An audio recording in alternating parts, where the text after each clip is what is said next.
And let's get into the game. So what could Moon do?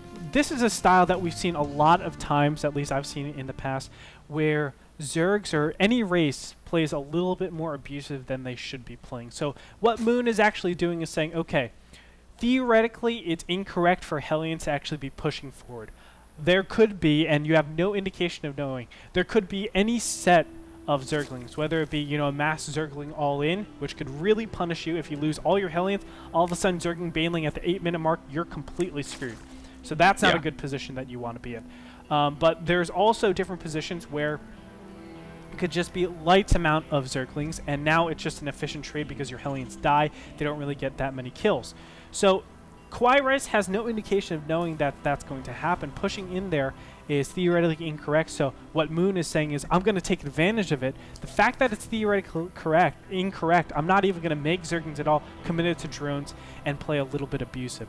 And I think that type of style, yes, against players that are you know, really, really intelligent, really smart about it, that won't do that type of push, yes, it's really good, but you're kind of like coin flipping a little bit, saying, okay, my opponent isn't going to be that bold. That's something I want to say. He's not going to be that bold, so I can play a little bit abusive. I think Moon should play a little bit more conservative this game around.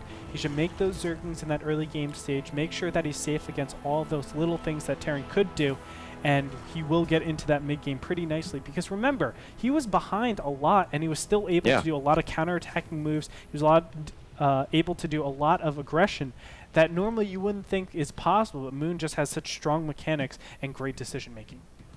Gretorp, that's an excellent point. And I want to also follow up the fact that Moon's also unafraid to really switch it up and pressure in high situations. I mean, I remember in like the final game, game 3, he would be willing to 6-pool kind of person. So you can't ever really predict what Moon is doing. So he is great at making, you know, great decisions and strong execution, but he's also capable of really throwing you into a loop. So we can't count him out just yet. And I think Kawaii is aware of that. He's going to scout the hatchery here from Moon, so a very standard play thus far, but he's going to want to stick around to see if Moon's going to actually do anything a little sneaky here, because Kawaii, I mean, he's definitely feeling a lot of confidence and momentum, and he's going to go ahead and open up the same exact way as he did in the previous game. And if you don't know already, everybody out there, this is in fact Damage Inc. We have kind of cool stuff going on everywhere. You can see mineral patches. Blocking off this ramp that does lead to another expansion, makes really cool mid-game stuff. It opens up the field a little bit later. Also, there could be potentially a little bit of marine pressure if you send some SCVs, maybe even drop a mule, things like that. There's a back entrance that you can take advantage of, so maybe a Zergling bailing pressure, things like that. But right now, Kawaii playing exactly the same how we saw last game, going for that early command center. This is the standard TVZ type of opening. Moon going for speedlings in this early game stage. I like that, taking map control on such a big map. Now, how should the players play this out? Moon, I think, is going to play a very counter-attacky style, Zergling bailing Muta, whereas Kawaii, he's going to look to do the same thing he did last time, do a little bit of pressure, constant pressure, and have a good defense at home.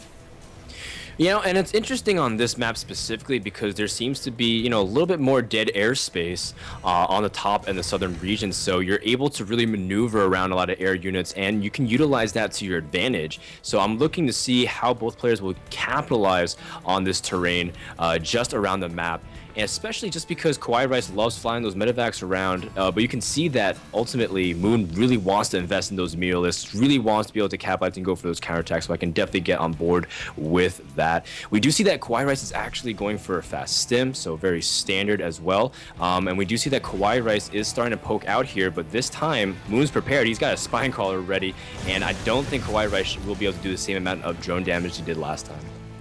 Yeah, highly doubt it. Of course, the second 2 Hellions are moving all the way over across the map, and I hope we don't see the same thing again. Oh, that's very devastating. Creep tumor goes down, and the Hellions are going to go through again. And again, Moon is not prepared for this. He has no units. Oh my god. I thought he was about to get them. Well, there it is. Drone kills yet again, and Kawaii, he's going to be looking so good. Now, the big question is, does he actually keep reproducing Hellions? I would love it if he does. I think it's really important, but as it stands now, no, he's not going to. Yeah, you know, again, Moon making me look kind of silly there because he had 2 queens. He got a spine crawler. He made the hatchery. I thought he could block it off here, but not really diligent right now with his defense, and he lost, some drones. He lost 9, and actually that's a significant amount of number. But he's actually making a baneling nest. No, I wasn't sure how many he lost, man, but he lost 9. That's actually a lot. So he's actually making a baneling nest. He's making a lot of Zerglings, Gretorp. Looks like he's actually going to go for just a counter baneling bus at this point. Yep. And it's, I don't know, man. Kawaii Rice has only got Marines. This could be pretty devastating. That's why normally when you sacrifice in there with 4 Hellions, you do make additional Hellions, just because this is a pretty critical timing where you don't have any way to deal with mass Zerglings. And look at this. Zerglings are just going to move forward here, and they're going to kill all these Marines. There's no chance for Kawaii Rice to kill these right now. That's crippling right now. That's a crippling attack. Just like that, things even up. Moon is obviously going to take this bottom control. It stops the opponent from really doing anything. Stim is up, I do want to say. Combat shields, not so much just yet. Medivacs are, looks like they're about to be in production. He doesn't have enough gas for it just yet. There he goes with 200 gas, and the Medivacs come out. But Banelings are being morphed over here. This is exactly what I was talking about. You need Hellions at this stage. Just because you can't rely on just Marines, or you can, but it's really tough. You need a lot of bunker support, and this is not going to look good.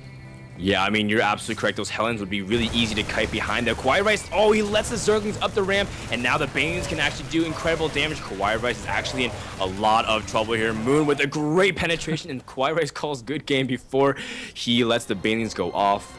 And you know what? That was a great counterattack by Moon, but just like you said, Kawaii Rice needed a little bit more to be just safe, playing slightly greedy there as he just tried to take the expansion a little bit too soon. You said it perfectly. The key word there is greedy. Now, let me explain to you guys how it actually feels like for the Terran and the Zerg, okay? Right there, Moon was doing a build that really he had to kind of like snap call. Like, he's like, okay, I'm behind. I might as well just do an all-in right here. And it actually punishes Kawaii Rice, but Kawaii Rice did a brand that was very abusive. Yet again, he was doing the exact thing Moon was thinking. Okay, so let's go into the Terran perspective in that period of time. I'm sorry to be a little long-winded, Frodan, but no, take your time, man. Let's go into the Terran perspective. I just did a lot of damage to your resources. I killed a ton of drones, right? To do something like a Zergling Baneling all-in is going to be significantly weakened because I've done significant drone damage to you.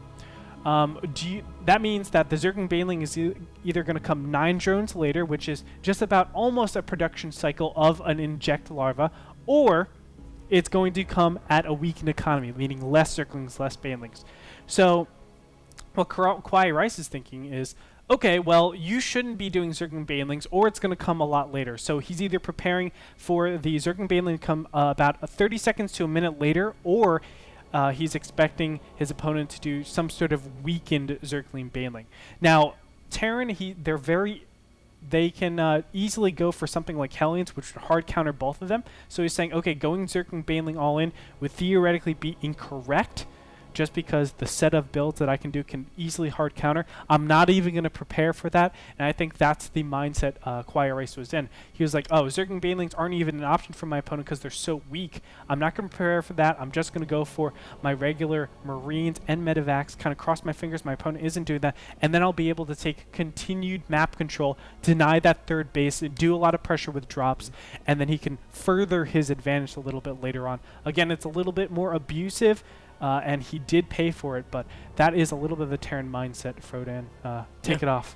I'm sorry. Yeah, I mean, no, hey, dude, I love long wins, but man, it's good. It's good stuff. No, this is actually really gold. This is a gold mine for a lot of people who are trying to, work on their TVZ, because we were talking earlier about how Kawaii Rice has a little small window where he's vulnerable before he can hit that, real stride where he starts dropping and starts pushing out with tanks and starts taking position and taking expansions. And there's a little spot where he just underestimates what his opponent's capable of doing, and that was a prime example of it. He paid the price. I don't think he'll make the same mistake in game number 3, but we'll have to find out as we're getting ready to go into this game.